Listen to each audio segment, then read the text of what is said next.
Yo, what's good, everybody? We are checking out everything here. Looks like, we're having some streaming stuff happen.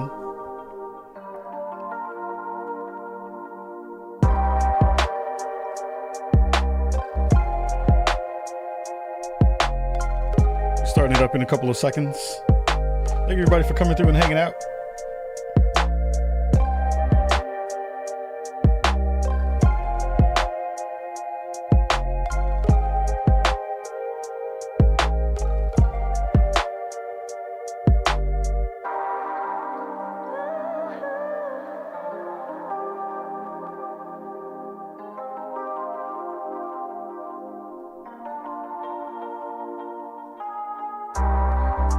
Right, Spawn on Me is about to get it in. Thank you, everybody, for coming and hanging out. Audio's no. Okay, cool. All right, let's go. Spawn on Me is the premier podcast spotlighting people of color. Every week, we talk news, what we've been playing, and tell you who's invited to the cookout. Our show is all about talking about gaming through a prism of blackness, because we are the culture. Welcome to Chicago, y'all. Yo, what up, everybody on the Spawn on Me podcast tip. Yo, what the deal be? I hope you're all doing well. Hope you're having a fantastic day, fantastic weekend, and I hope you're having a fantastic July, as the kids would say back at home. It's a really, really good time here on Spawn on Me, and having a really great week, to say the least, is what is happening here in Chicago. Very excited to be talking to you all today because we have a really good, really fun couple of interviews that we're going to have on our show this week. Something that came up really last minute in terms of getting folks together, but it was really cool to be able to kind of see everybody jump on and be excited and be ready to rock with us here in Chicago. So that means a ton of good information, great information for all of you at home, and making sure that everybody here is just having a blast. My wife just came back from a really dope European vacation. She ran and was in Iceland, was hanging out, checking out all the waterfalls and all that goodness there. So I was home gaming my face off for most of the week. It was pretty great to be able to have some time to just really be a sloppy mess in the house and not care about my life and about any of those things. So it was kind of great to be able to do all that stuff. But it was a really good week for the video game space, and I think for our show specifically. I think we had some really good breakthroughs in terms of numbers this week on some of the previous episodes. Then we had some really good information pop in through a lot of different channels and a lot of different folks, which was awesome and fantastic as well. And I think, again, this week we have two banger interviews on this episode, and we're going to talk a little bit about Exoprimal 2 in the back end of the show for what we've been playing this week. So I'm gonna not do a lot of talking this week. It's gonna just be a lot of chat and a lot of conversations coming up. In our first interview that we're gonna have for this episode of Spawn on Me, and also before we jump right into that, I have to say, oh crap, we're almost at 500 episodes. That is wild. We're trying to get there. We'll be there very, very soon. First interview popping up today is going to be from our friend the Hadu, who is the general manager, coming to us from Evo. We had a great conversation with him about the future of what Evo is going to be, the kind of current state of the fighting game community, and how they're looking forward to this kind of big influx of numbers in the space that's really going to be a huge deal for a lot of new players and a lot of folks who are going to be coming into the space for the first time. So without further ado, I want to bring you our amazing interview with our friend Rick Thiher, coming to us all the way from Evo. And here we go. Everybody, here in Chicago, we have a very special interview. Someone that I've been dying to get on the show to talk about one of my favorite things in the world, which is the fighting game scene and, of course, Evo. Rick Thiher, what are you doing? What's good? How's everything, fam? How is everything going? You know, today is chaotic. We put our numbers out this morning so that people could be enthused about this being very much the largest Evolution Championship Series event of all time. So I'm doing great and stressed. I can only imagine. I know from going from, running Combo Breaker to now running it and kind of making Evo the biggest and best that it can be. I am sure that there's a smidgen of of worry in there and some stress that goes along with that. But having gone to my first Evo last year and seeing just how beautiful everything was, I know that everything is in perfectly good hands. So I'm excited to see what Evo Deuce for me is going to be when we wind up going. So I'm excited for all of that to happen very, very soon. Less than a month away from one of the biggest shows on the planet for the fighting game scene. How are you feeling about everything that's happened this year? Like everything that's happened this year from a fighting game community perspective has felt like it's jumped in magnitude because of the games that have dropped or the games that are coming this year, and how all of that is going to kind of incorporate itself into, Evo this year. How are you feeling about kind of the state of the space right now in terms of where it's at? I think we're at an incredibly interesting inflection point. Yeah. We've got new games coming in. We have new players coming in. We have this post-COVID online environment where people are really hungry and really excited to actually get back together to compete, not just sit at home and do so. And all of that is happening at the same time that we have a new Street Fighter, that we have a new Tekken that's been announced, that we have Guilty Gear doing the best it has ever done and still rolling through new DLC and new curves. SNK's got multiple games out and multiple games in the works that we've heard about. Like, it is a truly excellent time to be a fighting game fan. It feels like this is the wildest year I have seen in all of the time that I've been following and been a part of the scene as a kind of, on the periphery, as a person who played in the shadows and was like, I'm gonna try to beat some people's asses while I can online, but never really got a chance to go to many locals even when I was back home in New York. Now it just feels like so many people have come to the space who are brand new. What has it been like seeing that kind of usher in of all this kind of big influx of new folks come into the space? Has it been something where, you're seeing a lot of them, really kind of put both feet into the pie, or in the pool, not in the pie, into the pool?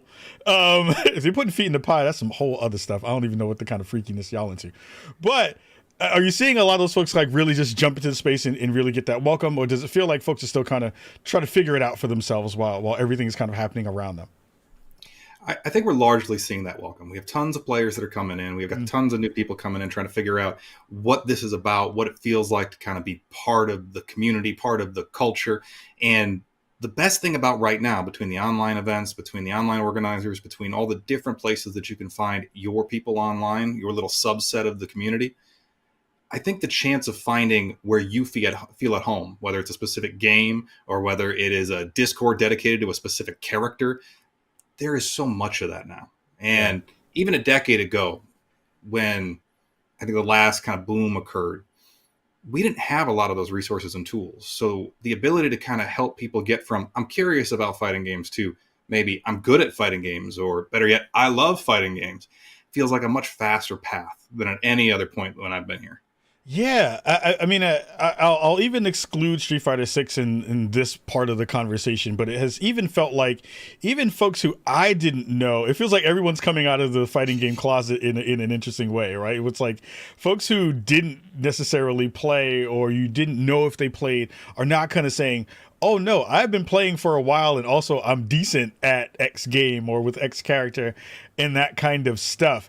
It does feel like we're in a kind of renaissance of the space in a really cool way. I think the question I have for you is, you've been in the TO kind of arena for a long period of time now, being the GM of Evo. Or what are you even hearing from folks in that circle? How has that changed for them too in terms of the growth of the space? I think for organizers I talk to, whether it's the guy who's working on my local all the way through to peers like Alex Jabali down in Florida, we get into situations where the expectations on what an event should be is higher than it's ever been. But for a lot of them, what we're seeing is the number of people that want to dive in and kind of help a local organizer or help a regional organizer or help an international organizer put on a show that lives up to their aspirations is also a wider pool than ever. When the numbers for Evo this year really started kicking off a few months ago, our internal staff sat around and went, oh. And the first thing that happened was the team that heads up our volunteer pool went, we'll never have enough volunteers. This won't work. Oh no. And it wasn't too much longer after that where the sheer number of people that were attending the show started coming into clarity. And the amount of people in that massive player base that reached out or filled out the form was like, I want to help make sure this works. I want this to be good for me, but I want to make it the best it can be for everybody else that's attending. There's never been more applicants. Like, man. And that's all the way down the line. I'm seeing that at locals. I'm seeing that across the country. I saw that over in Tokyo just a few months ago now. Yeah. It's a great time to be invested. I'm happy to hear you say that because I went to my first Evo last year and, I had all these expectations going in and I'm also in a weird bubble because I'm going in as press. So it's like, you get to do some stuff that's a little bit different than kind of normal folks who are just going to attend it. But the thing that I came away with having watched the show for so many years was just that sentiment that you shared was just like how hands-on and on deck so many folks are because they've built these relationships and these friendships over decades now and seeing each other grow. And everything I hear now on every stream that I'm watching, when I'm watching everything from Spooky to Yipes, everybody's just talking about like not only the experiences that they've had there, but like, oh yeah, the other person who used to play now, he had a kid, so he can't play right now. He's doing this kind of stuff. It's like all of that family layer of it has really come across in that way. From the OG's perspective and you being a part of that kind of growth period, how has it been to kind of just see the space continue to get bigger and bigger and bigger every year? It continues to be cool. It continues to have a lot of what I think are transition points that are interesting and awkward. Like you call out OGs and I get looped into that now because 2009 was well over a decade ago. And right. In my head, I'm like, the OGs are at Riot right now working on a game because that's right. what Tom and Tony Cannon are. Right. Alex Valle sitting around and working on his stuff, and that's where the OGs are. And it's really cool watching that happen though, because you wind up going to shows and that knowledge base and that experience base, it does trickle down and through. And the greatest part about fighting games for me is most people who have that knowledge are interested in somebody else possessing it. They actually want to make sure that this is a generational fandom, that this is a culture that lives on past their involvement in it. And I love being part of that. Yeah, it's so cool to see. Like I was just a fly on the wall of so many different conversations when going through stuff. I think one of the people I sought out really early was Katana Prime because I'm just a big fan of his work, and we were chopping it up about random stuff. And then Sonic Fox will just walk past, and I'm like, oh crap, that's Sonic Fox. Like and everybody's like, yo, what's up? And it's such an interesting kind of space where it doesn't feel like there are walls between any of those competitors in that way because everybody's fighting for the same thing. I do want to go into that conversation about how big this Evo is. I was blown away by the number of entrants, and this is the biggest Evo ever in terms of the amount of combatants and folks who are going to be in this particular showcase of the best fighting talent on the planet. Almost 9,200 people are going to be playing across the 8 games this year. How wild is that to say that number outside and just know that you're going to be at the helm of a lot of this? I think one of the most time passes, life is daunting and interesting sort of moments today is just looking at the numbers and going, when I went to some of the first big tournaments that I went to, the goal was to fill a 128 player bracket. And that was considered a challenging goal. You weren't going to catch that too often.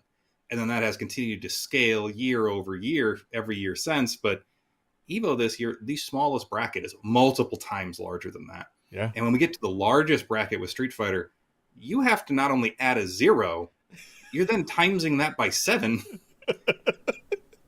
And it is so cool to know that many people want to play. But it's also interesting to think about the event as an event at that point. Yeah. Because when you look at Street Fighter 6 this year, there will be more people that go 0-2 on Friday and then need something to do than the entirety of the attendance of the first Evo I went to. Yeah. That's a lot to well, again, a lot to think about for you and the team, especially. But like, I never thought about it that way. Of like, I went into my first MK bracket I competed last year, and I had I ran the full gamut. I won one, I lost one, and I got DQ'd because I needed to go talk to somebody during a press thing. So I was like trying to run back to my game, and I was like, "Nah, you got here late, fam. You got DQ'd." I was like, "Shit," but thinking about what that means for the rest of your weekend is really important. And there was also a really great announcement that came up about what you're going to be doing with Crunchyroll this year. That's going to be a lot of fun. That's going to be in the mix too. But when you're thinking about that too, like, what does that conversation look like for the full experience too? Of like, this is not like a Comic-Con in the way that like you go to Artist Alley and you go do this and stuff. Like of course there are side games and side stuff that you do in that respect, but like, how are y'all thinking about the full entertainment factor, especially because because Evo is in Vegas too. So like, I'm sure that there's lots of surrounding things within that space. What are your thoughts about how you all kind of try to keep people in a good spot that they have something to do throughout the whole weekend? So it's really important to me that Evo stays rooted in being a tournament. That's where it came from. That's what fighting games are rooted in for me and for so many other people. But we're at a scale now where being a tournament convention is a intentional combination of words. Like, that's on purpose. And when you go to a convention, there are expectations at a convention. There's an artist alley. Evo has an artist alley. There is either music to engage with, or vendors to engage with, or exhibitors that are trying to show off either product or new experiences. And all of those things need to be at Evo now too.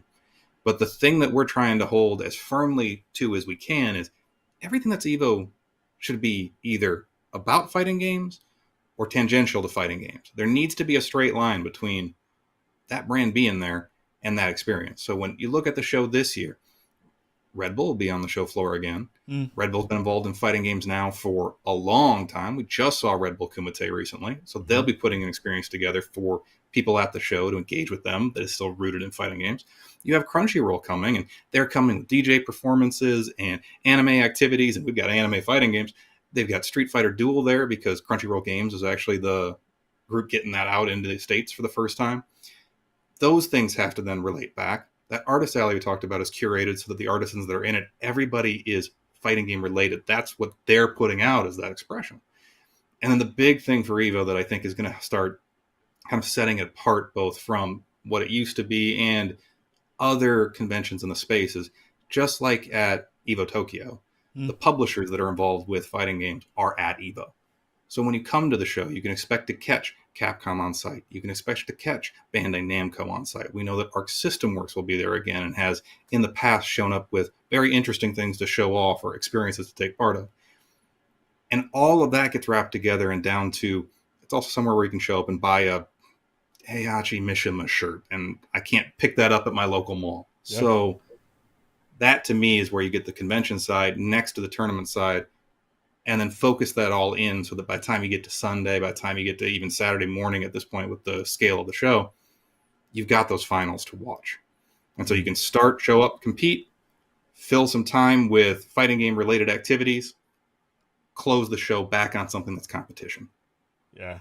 And it's great because the way that things were set up last year, and I'm sure the configuration will be a little bit different this year, is just like I love the feel of being in the pit.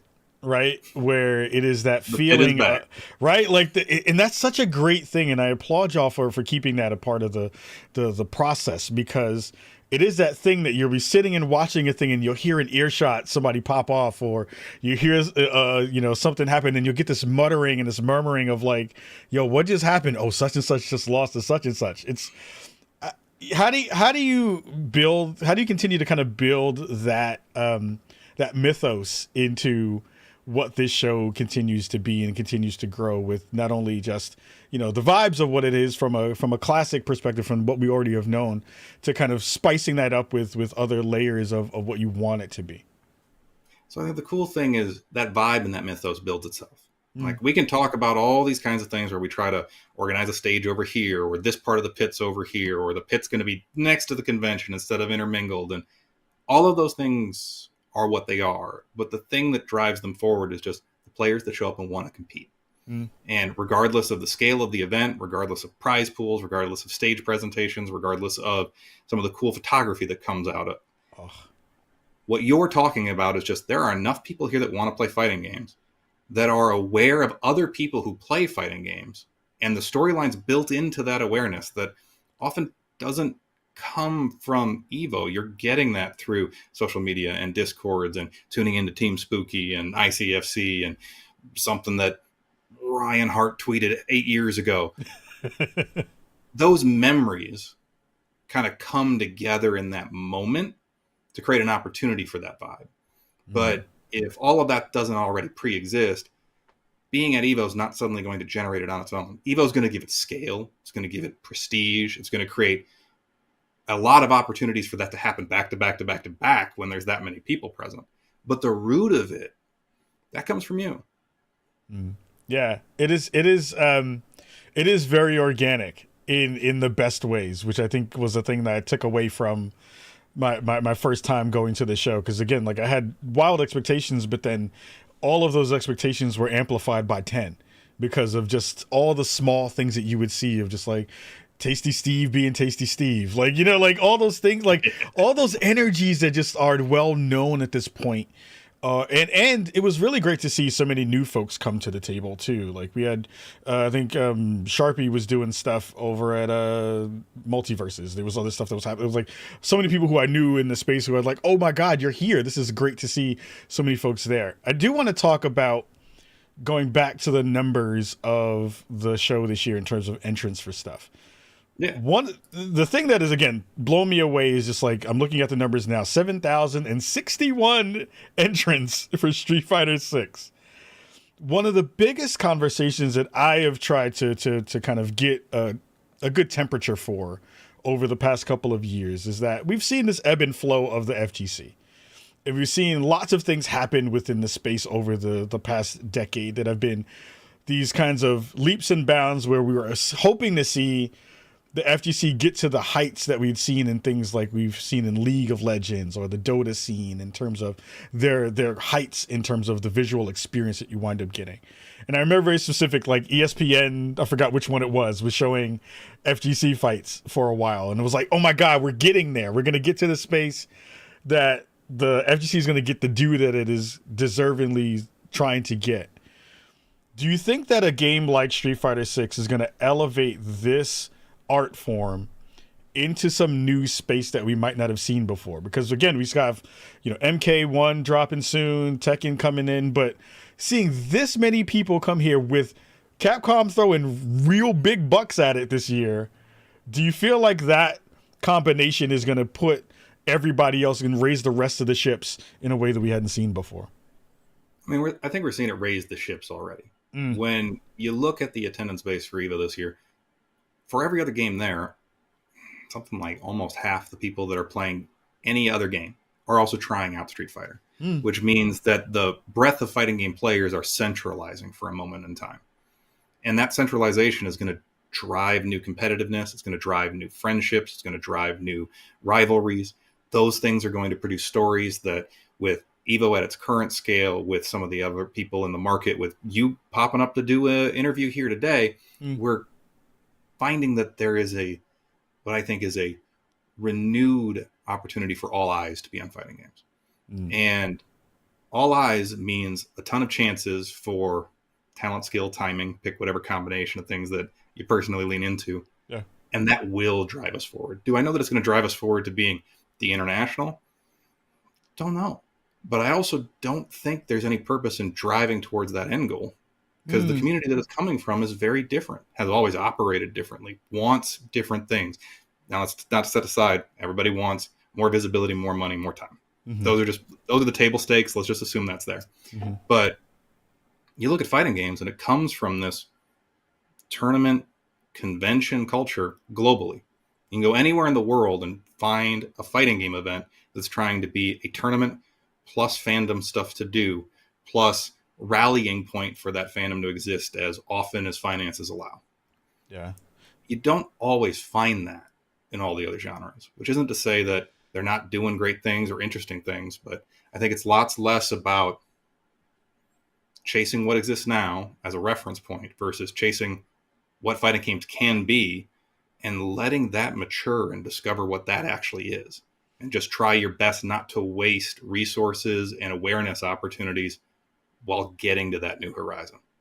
I love the way that you talked about that, because that is it kind of satiates my need to not be as frustrated as I have been over the past couple of years, because I felt like the FGC wasn't getting its due. Not even from a just like talent per talent perspective, but from a this is a game that is the easiest analog to understand visually kind of space. Like, got two people, you understand one person has to beat the other person. You don't need all these. I mean, there's multitudes of meta understandings and techniques and strategies that go along between the minutia of that fight. But from a spectator sport perspective, it is extremely easy to understand what is happening when you see it. And I've been like, why hasn't this been able to catch fire in the ways that I had hoped, while all these other kind of complicated in a different way games have been able to kind of coalesce and find that space.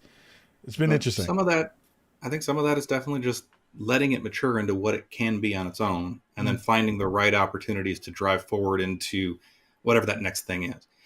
You've been able to understand MMA since you were 2 years old. Right. MMA, although had a fan base, had a popularity, wasn't the internationally approached sport that it is now prior to what UFC compelled it to be. You look at territory wrestling. That wasn't what it was until the opportunities around the WWE made it into a new thing, and actually has made it into a big enough new thing that offshoots of that new thing are turning into gigantic things on their own. Yep. And it's actually one of my favorite contrasts right now between AEW and WWE. It's so these are brilliant. two extremely, extremely valuable companies right now, making extremely good product that is related but very different. Fighting games are kind of at that point. That's why I was talking about an inflection point earlier. We don't know exactly where it's going to go. We have a bunch of reference points for things it could be, but what we're going to find out is what it's supposed to be. And if all the right ingredients are in the mix, I think it could be bigger than what we're thinking it could be. And if it can't, maybe it can be more interesting and more stable for the fan base truly invested in it. Pepsi fans often will tell you that sometimes they want to be Coke. And then behind all of them is the crew that really likes RC Cola. True. I can still find RC Cola a whole lot of places. It's not as loud, it's not as vibrant, but it's a pretty stable product. I love that analogy. If you like Starry, though, you need help. I'm just saying that out loud. If you like Starry, I don't know. That's a little suspect. No, just fine. I'm not. Please, Starry fans, don't come for me. Strike. Yeah, I don't want Starry fans coming after me and trying to fight me in the streets. That'll be bad. One of the other layers of this I think has been really interesting, looking at the numbers and digging into those, was, a recent report came out a couple days ago from the folks who are doing a lot of work in the game preservation space about how we've lost a lot of games and we will continue to lose a lot of them. Almost like 87% of the games that we used to be able to play, we're not able to play. But seeing Ultimate Marvel vs. Capcom 3 have is the number 4 game in terms of entrance come back so strong. I just want to hear some thoughts from you about what does that mean for like that level of the space, and what does it mean to have a what we call a legacy game continue to have such long legs in the community? I think the coolest part about fighting games is, at this point, is truly generational. You have franchises that release new titles every year. You have, what are we on, 32nd Madden at the moment? I don't remember where we're at. Right. And fighting games exist as frequently as a lot of those titles. But because every time they come out, some mechanics change, some character designs change, some just battle systems changes. Whatever language you just learned, you have to learn a new dialect for. And that helps keep that passion moving forward, because you always have something that you can say, I know how to speak English. I can figure out this variation of English, or find a translator. But the cool part for me is all the people that get invested in the legacy game don't go away. And they stay learning and experiencing the genre through other games that they're still competing in, and often pull people back. to whatever their cornerstone is for their fandom. It's why it's 2023 and you can still go over to Japan and watch thousands of people play Third Strike and Cooperation Cup. You can find people that are flying to Ohio to play Vampire Savior, and hundreds of them are doing that at a time. We're still playing Super Turbo because those cornerstones of fandom don't dissipate. They don't disappear. Became a Picard fan last week. Star Trek and Kirk are still waiting for you. I don't know which streaming service it is right now, but they're waiting for you. And so when you wind up with something like Marvel that's so beloved, and then Marvel winds up with someone like Tong and Kevin Ha, who then also have someone who has kind of scale of influence like Maximilian, you wind up with places that, yes, that fandom's ebbing and flowing, but you can always spike it back up. And if it spikes back up and catches enough new and interested people and catches enough new opportunities, and it's not the version I think that normally gets promoted, but there's a lot of credit that goes to the Parsec people for coming up with a way for people to play Ultimate Marvel vs. Capcom 3 at home across the country. 'Cause the game wasn't designed for that originally. That wasn't the era. All those things work collectively to get to a point where I can go pitch something like the Maximilian Twitch Rivals event that had Marvel. And to our incredible surprise, that got approved. And so that creates pathways for something like this throwback tournament to happen. But all the enthusiasm between those points, all the consistency of TNS's Marvel tournaments, rally that fandom, churn it up into something larger, and then now we have an actual cultural international rally point around the EVO tournament this year. Turn up and show out, because everybody gets to celebrate for a minute. And so everybody is. Yeah. That's the coolest thing about those legacy games to me. That's the coolest thing about why we're doing those throwback tournaments, because I think more than just Marvel can do this. It feels like as games kind of tail off too, that then you do have some of that kind of appreciation for games that have been in the space and have really kind of had that long tail. So it does make me wonder which games will 5 years from now be that version of UMVC in that way. We're almost out of time, and I wish I could just keep you for an hour because there's a whole bunch of stuff to talk about. But I got two last questions for you. One would be for the newbie, for the Evo newbie, as I was last year. What's one of the first things that you want them to kind of be able to do? Like if you were to give someone advice about a good way to kind of approach your first Evo, what would it be? There are so many different ways to tackle that question. So I'm going to go with the most practical one. Yeah. Go into the venue, walk around, figure out where your tournament pit is, figure out where your convention activities are, figure out where the water is. Yes. You're in a desert, keep yourself hydrated. But then figure out where the casuals are and go play casuals. The tournament's important. It's your first event. You can be Arslan Ash showing up at his first Evo Japan and winning the whole thing. That's possible. I don't know. Or it can be somebody where you sit down and realize, like me at my first tournament, that you might not be as good as you think you are yet. And either way, the ability to play games at the show with all the other people that are at the show is not an opportunity that's going to happen at home. I think the biggest waste that can happen at the show is not finding someone else to play games with. Even if you came with a huge group of people you play with all the time, it is very different than sitting down with someone who might not even speak your language and discovering that play style and that opportunity to learn about the game, that opportunity to learn about who you are as a player, what you value when you're playing, because the experience of playing in a tournament or even playing in casuals with people you don't know is different than playing with your friends at home.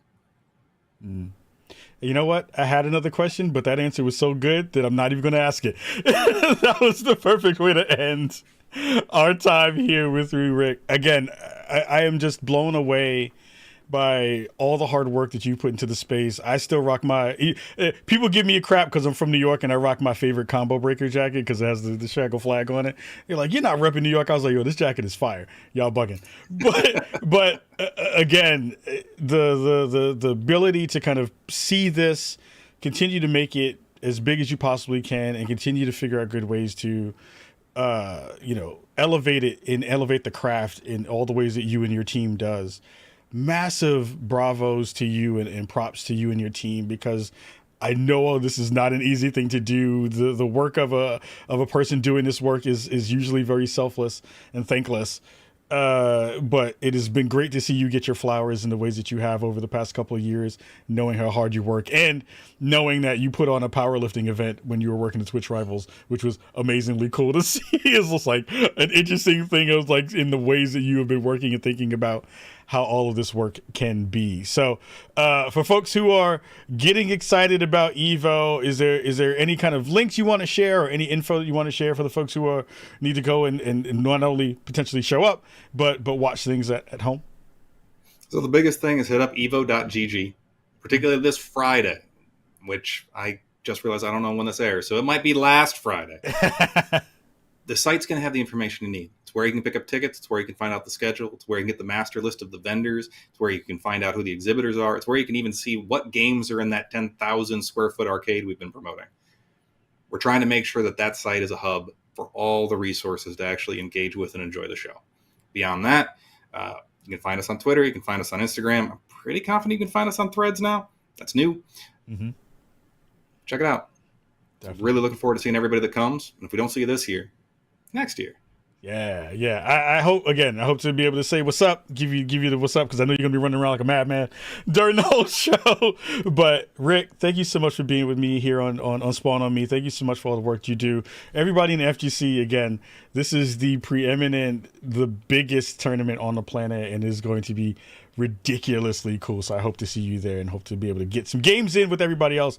And don't bother me too bad when we get on the sticks. I'm old and I have carpal tunnel. Don't fight me. Anyway, Rick, thank you so much for spending some time. And everybody at home, we're going to go to a break, but we'll see you right after this.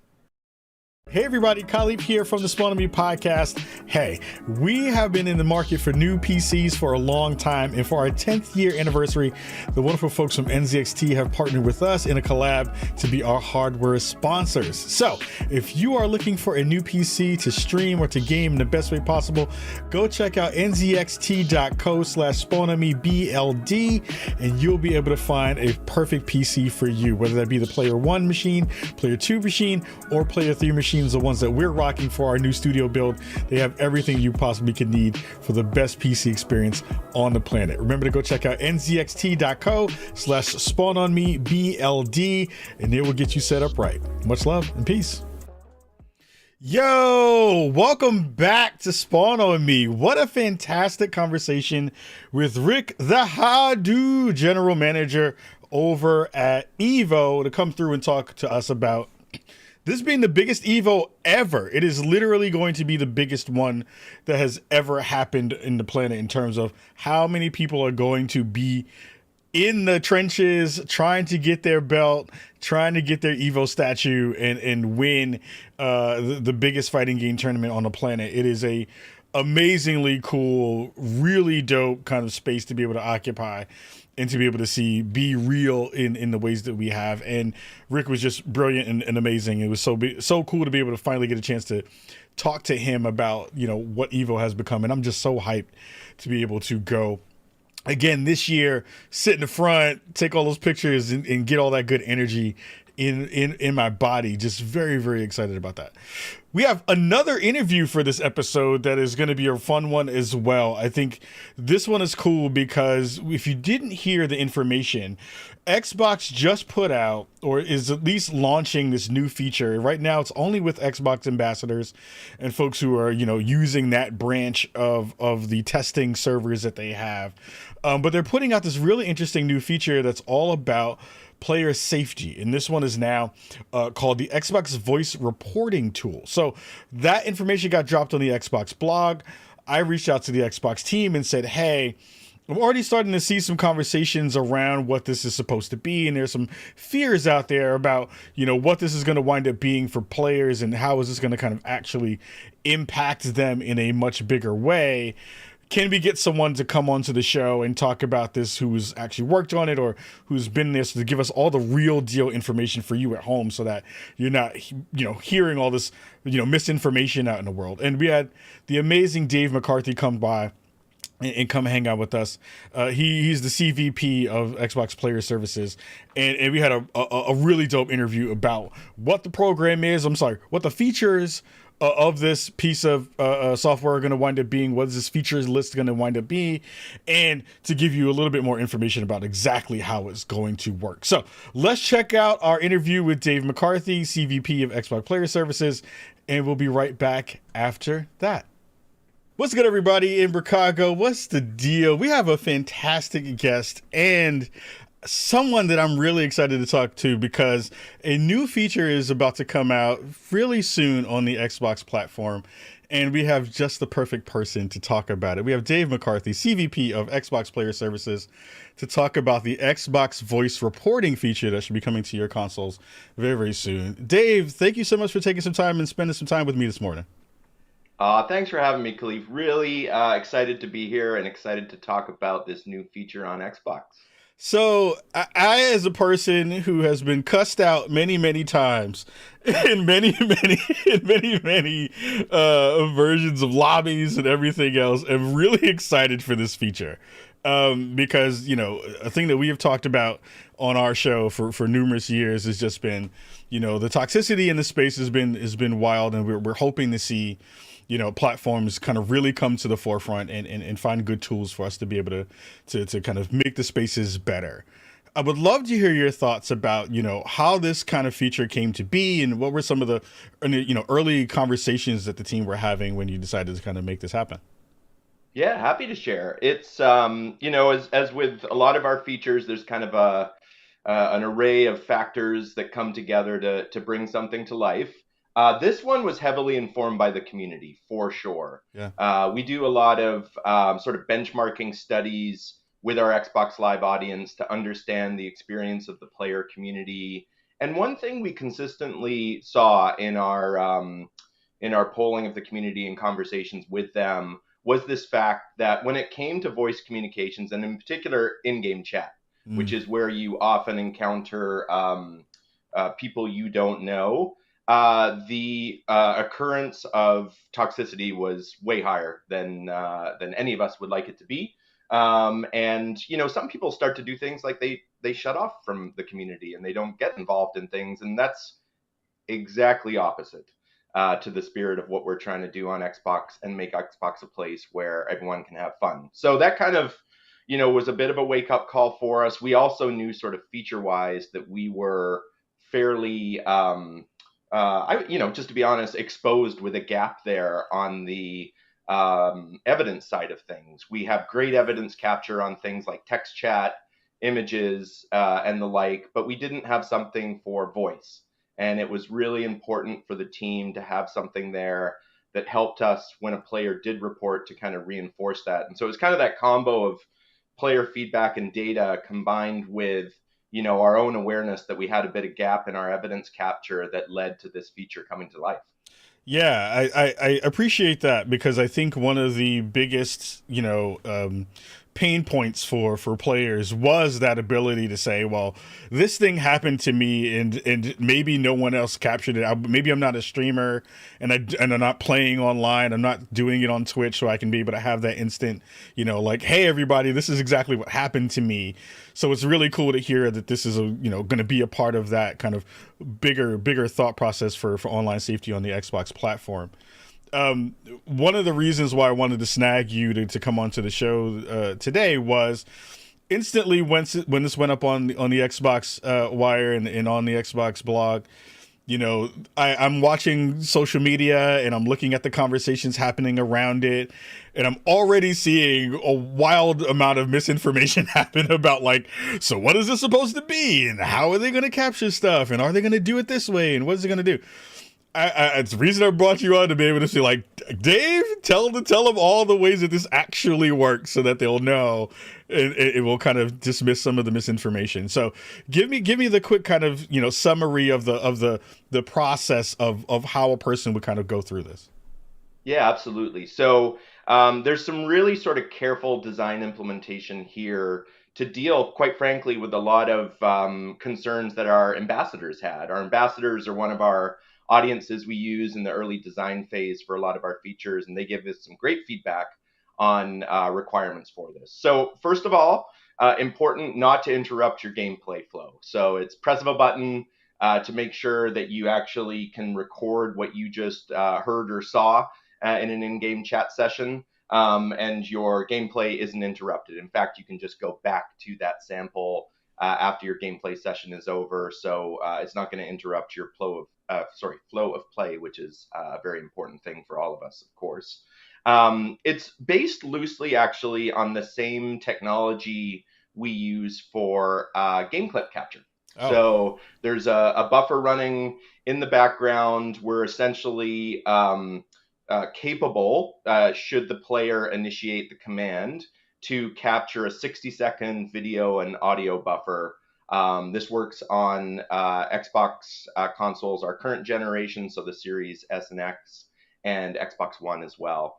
It works across any game that uses in-game chat. And it sort of auto records only when you as a user decide to initiate the capture. So there's no storage on our side. In fact, there's no upload to us until you as a player decide that you actually want to upload the clip. Because sometimes, let's be honest, in the heat of the moment, maybe, something rubs you the wrong way, but you think about it afterwards and you're like, you know what? I was given as good as I was getting, and maybe I don't want to report for whatever reason. So you actually have up to 24 hours to decide whether you want to upload a clip. We give you a couple reminders along the way, just in case you forget. Hey, do you remember you recorded this sample? Did you want to report it? You have 24 hours to do so. As the clock ticks down, we give you a couple other reminders. And then if you don't act on it, it actually just auto deletes. So you as a player don't have to do anything, which I like. Obviously, we're all diligent around our storage on our consoles. You can record up to 20 clips in a 24-hour period if you want to. I think there's a 2 gigabyte limit, if I remember correctly, on that in a 24-hour period, and you can upload all of those if you want, sort of thing. When you upload it, so just to set the record straight, that's when it comes our way on the Xbox side. So we don't have any access to it on your console locally. The console manages everything in terms of encryption and auto deletion and all that stuff. And it's only when you decide to initiate upload of the clip, that's when it comes our way. And it goes directly into a moderator flow for review, which happens then on our side. And then we try and give a decision. We'll actually close the loop with you on our decision either way. So it doesn't go into the great void and you're wondering, hey, Xbox, what the heck happened with my report, sort of thing. So that was another piece of feedback we got is close the loop with us. That was really, really important. Yeah. And then there's a auto deletion logic on our side as well. So if we end up enforcing on a certain clip, we will retain that. I think it's up to 366 days on our side is our storage policy. Mm-hmm. And then if there's no action taken on something, it's a 90-day storage. And they're all audited and auto-deleted, so your clips don't sit with us beyond that time. It also respects all of your privacy settings. So if you make a data deletion request on our privacy dashboard, that's included in stuff as well. Obviously, if something's in the middle of moderation, it's in the middle of moderation, so it won't get deleted. So don't try that trick. But no, in all seriousness, managing our data and having control over our privacy is really important as well. So we honor all that stuff. The clips can't be shared with anybody else. They can't be edited. So they are very, very locked down and specifically generated for this purpose of moderation. So hopefully that's helpful to dispel. I don't actually know what's floating out there in terms of rumors, but that's the way the system operates.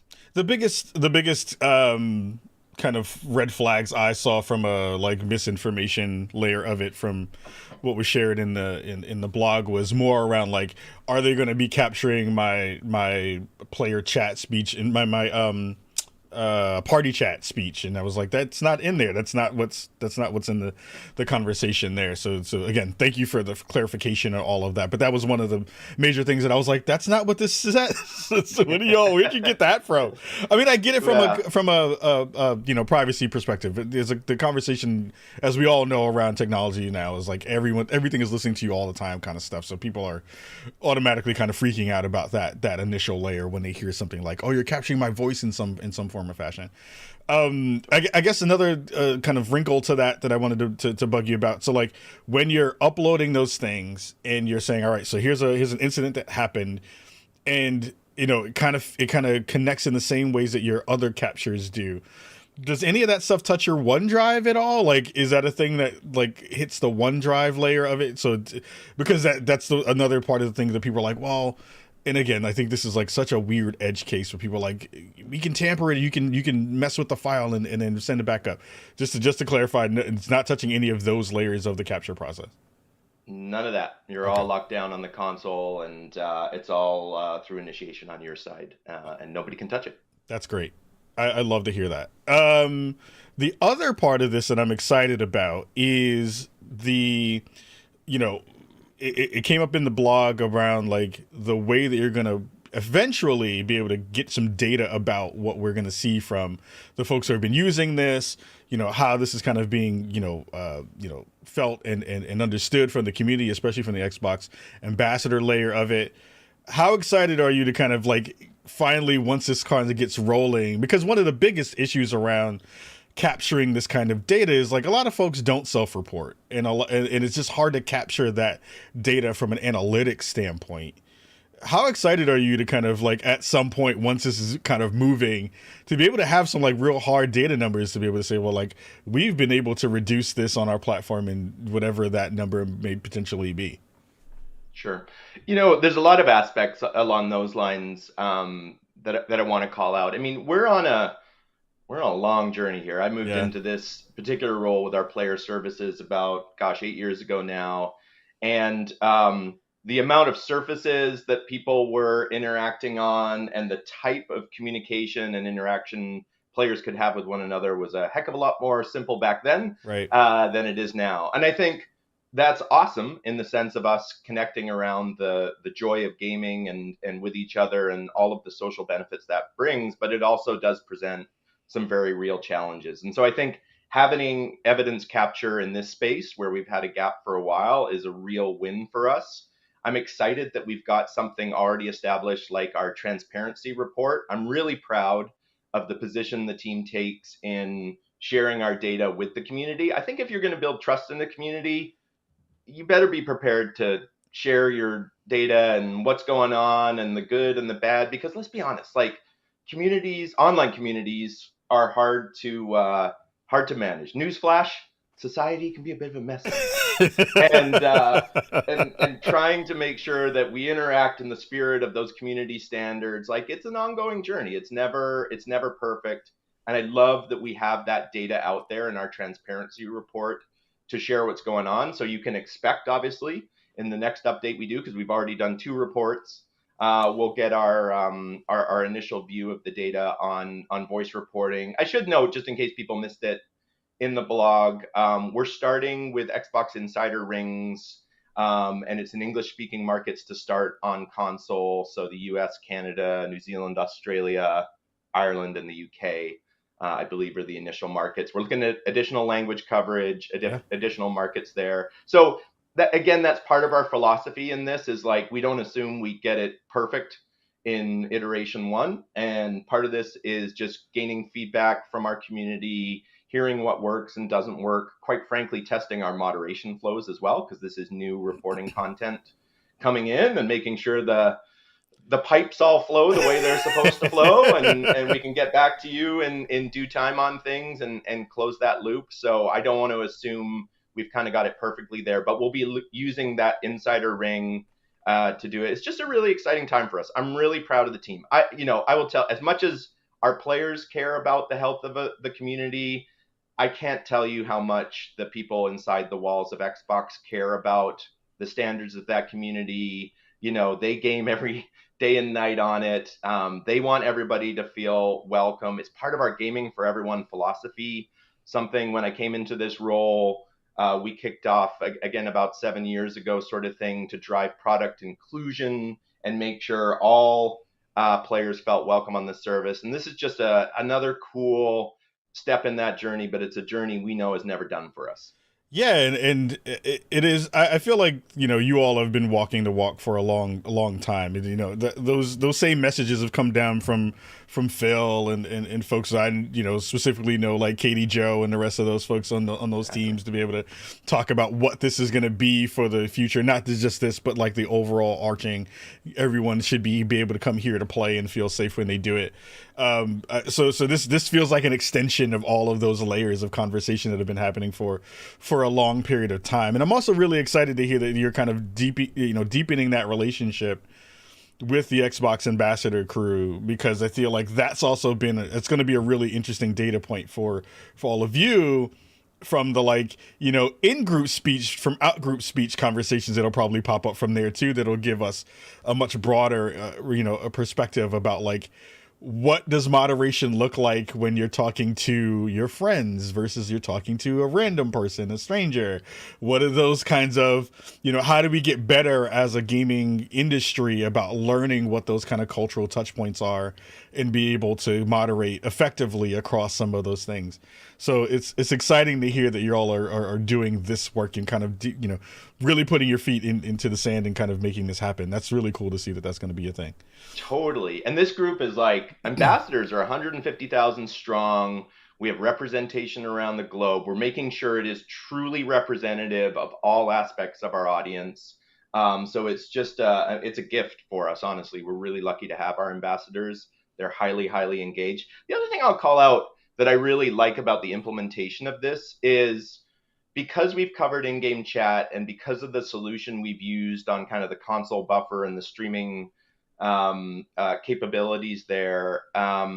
This works automatically for thousands of games across Xbox console without an ounce of developer support required. And I Huh. think as an industry, finding solutions that are lightweight for all of our game developers and publishers to support their communities, pretty cool that we're able to. It even works actually for Xbox 360 back compat games, believe it or not. Huh. So, yeah, so I'm really proud of the Wow. implementation here because it's very scalable as well. Which, if we're going to be realistic about healthy communities, we got to make sure that all of those games and all of those scenarios are actually covered. I appreciate I appreciate the fact that you talked about that, because I was literally about to ask you about that a little bit, because I think one of the other conversations that have been popping up in circles that I've run in the DI circles that I run in, and a lot of the work that I've been able to do over the years has been about how do you share the technology, right? How do you figure out good ways to be able to get everyone better across the board? And hearing that this is a very low lift for the folks who are going to be doing that, and I assume because this is going to be a part of the ecosystem and the platform, that even when you're pulling in folks who are going to be new devs, like something through the ID at Xbox program, they probably will have some kind of connection to be able to use some of these tools too, to kind of automatically have that within the games that they're making too. Would I be correct in that assumption? You would absolutely be correct. And those are capabilities that otherwise would be really hard for smaller developers and games to actually get to. It's kind of cool because we've got, I mean, obviously this is more what I call kind of a reactive reporting tool. Yeah. So meaning, the content, in this case, a voice sample, happens in real time and then you record it. But we're also investing heavily in parallel in a lot of sort of proactive filtering. So people might recall about a year and a half ago, we were able to acquire an awesome team and company called Two Hat. They make a product called Community Sift. That is used in the background to run real-time filtering on text conversations. Again, user initiated and player initiated, Yeah. in terms of wanting certain filters on their content.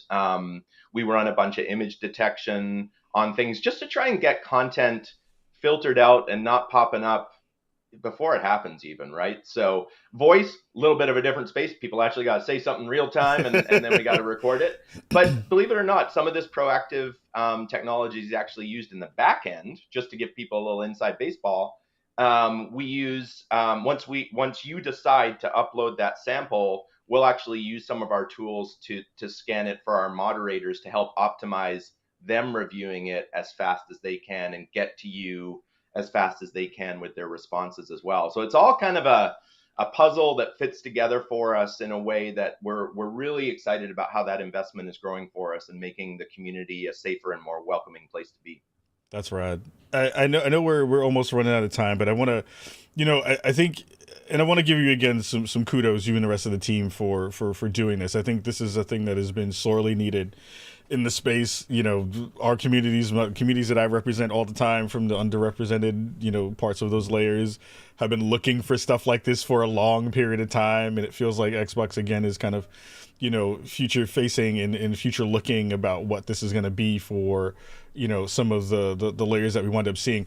A quick question for you too, like that I just thought about, because I love playing on my PC through a lot of the Xbox apps that I have there, or the Xbox game app out there. Do you know if that stuff is going to potentially kind of move in that direction at all at some point in the future, or is it too early to kind of see? This is the first kind of first step in that respect. I mean, I think with our tool set, we have to be everywhere that our players are. So we're starting on console here. Okay. No specifics to announce at this point in time, but my belief is wherever people play, we got to try and extend our capabilities, and there shouldn't be areas where people feel that we're not providing that capability and offering things. But we got to start somewhere. Yeah. And console was definitely the logical place for us to start. Yeah, totally makes the most sense there. Again, it's a closed ecosystem. You'll be able to kind of get those things together in a much better way.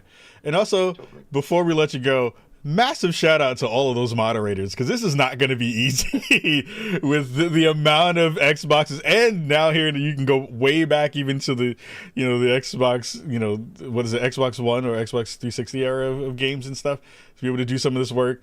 Matt, gives those folks some coffee and some donuts, because they're going to be in the trenches for a long time with all the stuff that's in the space. Dave, thank you so much for spending some time with me this morning. Again, if there's any last bit of information or things you want to share about the feature, I'll give you a couple of seconds to kind of just let that fly. Yeah, I mean, I just encourage all of our players watching or listening to the podcast here, try it out, give us feedback, get in an insider ring. We want to hear from you. And then the other thing I'll say, Khalif, be an ally. This is not just for you being on the receiving end of things. If you see something that isn't directed at you, and you hear something and it's not right and it doesn't sit with you and it's not the type of community that you want to game in, be an ally for others. You can report as an ally. It doesn't have to be directed to you. And I think that's another awesome aspect of this feature, is us all looking out for each other and just having the gaming space that all of us want, man.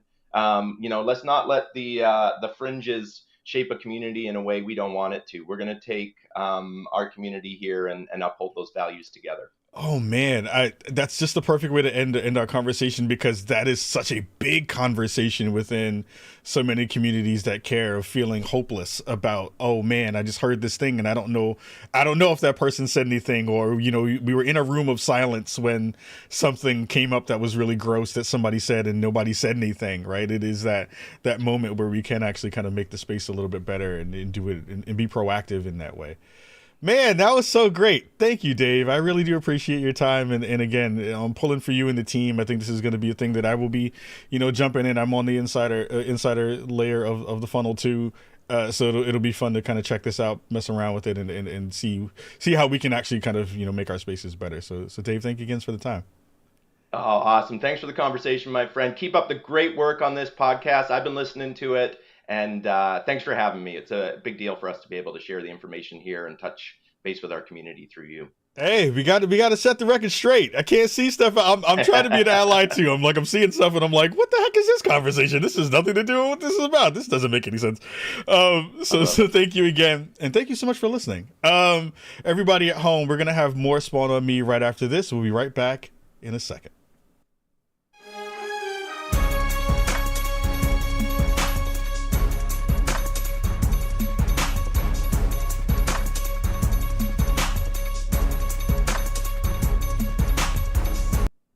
Yo, we are here with What's the 411. We're going to talk a little news, but before we do that, massive shout out to our friend Dave McCarthy for giving us the skinny on everything that's happening with the Xbox reporting feature. Again, I think that was amazingly cool and really great for them to snag him to be able to come on and talk about everything that's happening with that feature on our show. One of the first folks to be able to get that conversation out into the world.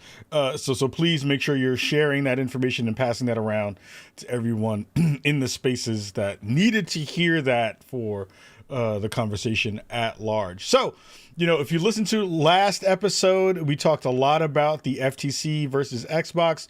A lot of that has gotten fixed and finished at this point. The FTC has backed down. The CMA is now going to back down.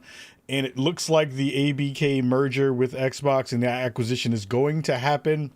So all of that to say, I feel like a lot of folks in the Xbox camp are feeling really good about what this means for the space.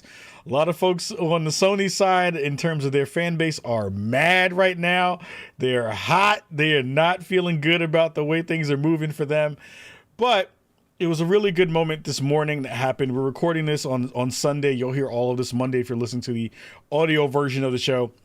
Phil Spencer jumped on Twitter and said, "We are pleased to announce that Microsoft and PlayStation have signed a binding agreement to keep Call of Duty on PlayStation following the acquisition of Activision and Blizzard. We look forward to a future where players globally will have more choice to play their favorite games." One of the conversations that bubbled up throughout that whole ABK versus the FTC and Xbox conversation was the fear that now Call of Duty was going to just go to one platform as an exclusive. Now, Phil, like he has said for the longest of times, has said this is not a thing that we want to do. We want to make sure that this goes out to everybody and everybody has a chance to play. And now Sony has come to the table. In the words of our friends over at the Iron Lords podcast, they are saying that Jim Ryan has bent the knee and is now coalescing to what Xbox had wanted to see. I think, the big TLDR, the big, thing that we can pull away from this is, as Stephen Totilo over at Axios has confirmed that this is a 10-year deal. So for the next decade, you'll be able to play Call of Duty on an Xbox device or a PlayStation device. And that is kind of the end result of all of this. It does feel like there was a lot of bluster that came about. And now we are just in a space where everything is actually just going to work and no one has to worry about it. The FTC, like we talked about in the last episode, didn't really make the case. And now all of those kind of chickens are coming home to roost with now PlayStation and Xbox getting in a room, figuring that out. And now for the next foreseeable future, for at least the next 10 years, this is going to be what happens for the rest of, all the folks who want to play COD. You can play COD wherever you want now. So that's going to be really cool and really fantastic to be able to see. Again, I think this was in the cards for forever. I think the skeptics were really, really out there trying to figure out, is Phil Spencer lying? Is he actually telling the truth? And it looks like, again, Phil has been a man of his word. Xbox team have been people of their word. They have always said, at least from the conversation points that we have seen, that this is about everyone getting a chance to play. And this is about continuing to make it so that folks don't have to worry about changing platform to be able to play one of the biggest games on the planet. So that's a win for everyone. I don't know why kids in the Sony camp, in the PlayStation camp are mad now. There's conversations about them being like, we're boycotting now because we're not going to give Microsoft any money, because if we play Call of Duty, we're giving them money. Again, fandom and fanboyism is stupid. Please don't be a fanboy, because it doesn't give you anything but holes in your pocket and holes in your belly with an ulcer for dumb stuff. So don't do it. It makes no sense. It has no place here for any of the silliness to be able to go there. So news this week has been pretty light in terms of everything else. This has kind of been the biggest conversation. But what I do want to talk to you about is a game that I have been playing and I've been digging a ton. So let's go and talk about what we've been playing.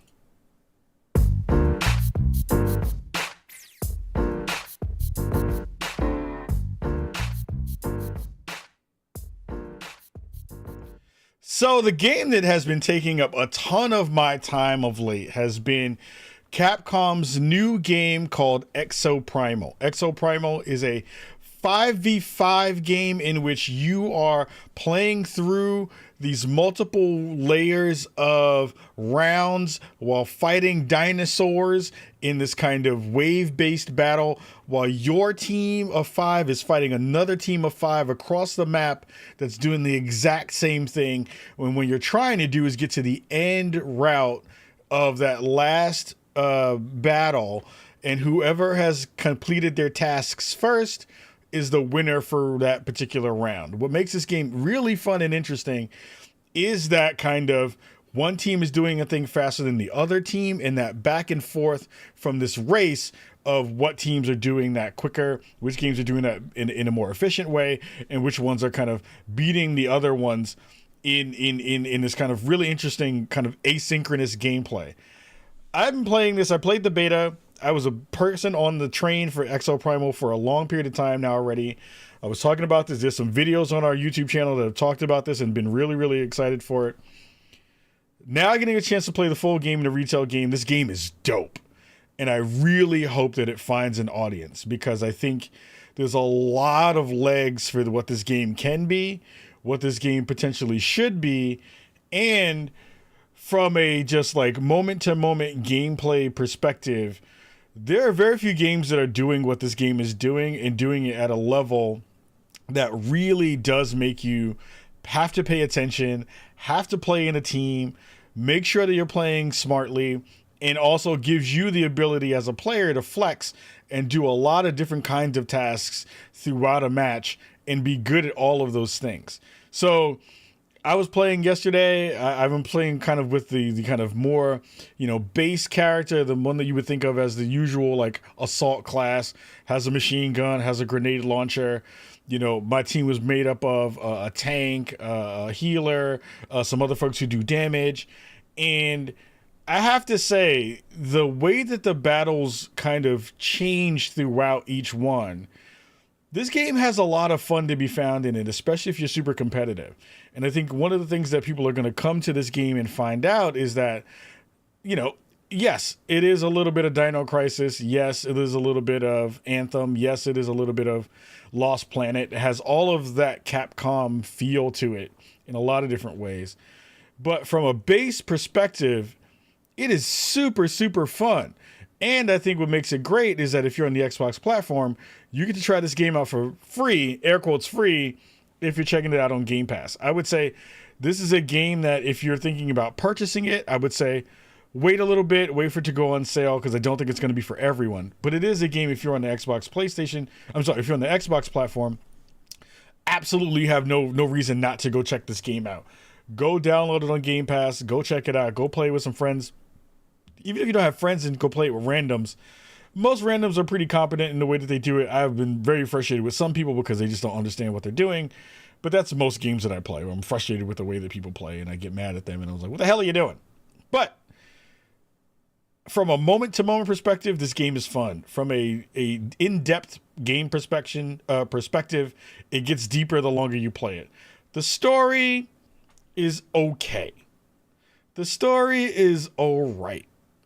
The Jamaican accent dude that's one of the characters that you have is one of the worst Jamaican accents, Caribbean accents I've heard in a long time. I think video games don't get those right in the same ways they don't get black hair right. I've given it a little bit of grace to be able to be like, I'm not going to get that mad, but it's frustrating in the way that winds up happening. But for all that being said, I'm having so much fun with this game right now. I am like, please, people, go and play this thing. I want people to really dig into it. The longer you play it, the more it throws wrinkles at you. In the beginning, it gets really repetitive because you kind of know exactly where you need to run from map to kind of go. And then it starts to change up the direction in which you're supposed to go and take a new challenge. Then it has this mechanic called the Dominator system, where you will get to basically control a huge dinosaur to be able to kill the other team or distract the other team. It winds up being this game in which all of these small, intricate details really do change the way that you play.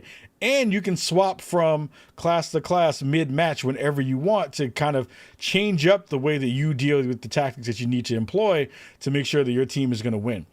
I'm having again, a blast with this game. And I think if you go check it out, I think it's a thing to definitely go play. I think it's on my top of the list for games this year for fun experiences. I've been wanting to get better at it, and now I'm kind of experimenting with different classes and different types of gameplay. But I've gone from our team winning every round and being the fastest to finish a particular task to right at that end of game moment where you have to fight and do a PvP layer of the game, to going from being first to losing, and it'd be split seconds of decision making processes of like, did a dinosaur kill you? Were you bumped off the map? Did you get healed in the proper way? Did you take out the right kind of dinosaur? Because you'll notice, at the top of the UI, there's like certain numbers of certain kinds of dinosaurs that you have to kill in the moment for that round. Are you killing the right dinosaur? Are you doing that stuff? Have you upgraded your exosuit to be able to do things better? Like, there are so many different aspects to what this game is. Man, I just want people to play this thing and check it out. I think, yes, I'm a Capcom insider, part of the Capcom creators squad. But this was a game that I was hyped for a long period of time. Like, this was a thing that I was just like really looking forward to. And now getting a chance to really dig into it, man, this game is good. So I would say, if you have some time, go check this game out. Definitely go play it. Let me know what your thoughts are. I would love to maybe have a community night where we do some gaming around this, and we'll do it on the Xbox platform just to make it easy. It is cross-platform. You can play, I believe, actually, I think it's cross-network. I think you might be able to play cross-network on this. I always forget if it's cross-play or cross-network. But, yeah, you can play with a lot of different folks on a lot of different platforms, and it's really good. And you should definitely check it out and try it out. I think it is the thing that has been in my mind of the past couple of days, alongside some other games that I'm playing that I can't talk about yet. But a lot of goodness in this title I think you should check out. So please go play that bad boy, because it's a lot of fun. So we're going to end out this episode of Spawn on Me. Thank you, everybody who's come to the show and watched the live stream on youtube.com/Spawn on Me. We'll be doing some gaming and on twitch.tv/Spawn on Me sometime this week. I might go, if I can get the edit and everything done in a reasonable amount of time, I might go stream either some Exo Primal or some Predecessor or something over there. So if you want to check out our gaming streams, make sure you go to check out twitch.tv/Spawn on Me. But all of our podcasts and videos that we're doing in that respect will be here on our YouTube channel. So please hit the notification bell. Please subscribe to the channel. Please share information out with other folks. We would love to hit 10K subscribers this year. It would be fantastic as a goal to be able to do so. We're also thinking about some crowdfunding options for the Spawnies this year. So that if you want to contribute to the Spawnies living for year 3, you'll have a way to monetarily help fund that. So stick around and get some, stick around for more details about that coming very, very soon. And again, I think this was a fun time and a great conversation for us digging into the future of what the Xbox platform is going to wind up being, the goodness that we're seeing from Evo and the folks who are running that. The gaming space is in a really good spot right now, and I think we can give it some love in the best ways that we possibly can. It means a ton. So thank you to everybody who came and watched the live stream. Everybody's going to listen to the audio version and video versions over on Spotify and all the other podcast platforms in the world. We'll be back. I'm trying to figure out again what's a good proper day to actually do these streams consistently. It was extremely hot here in Portland this past week, so it was a little bit of a pain in the butt, and it finally cooled down today. But we want to get more folks on the stream. We want to pull more people in who are watching us on Twitch, who are, finding new people who are going to be checking out the show. Again, you can support the show, true, with super chats. You can do that as well. And again, we want to make the best show for you and give you the best possible podcast on the planet, because we've been doing it for a decade now. We want to make sure that you're getting the good love that you need. So until next week, make sure you're checking us. Make sure you're checking us out on Twitter and Threads. You can check us out. You can get more notifications about when we go live, and we're going to go live there at Khalif Adams, at Spawn on Me on Twitter. It's Khalif on Threads is the name there. And yeah, we'll have more goodness and more video game conversations for you coming up very, very soon in a place near you. not too long from now. So much love to you. Have a great rest of your weekend. Check out the show on Friday, on Monday, when it goes up across the web. And we'll see you all very, very soon. Much love. Wash your hands, wash your butt, and peace.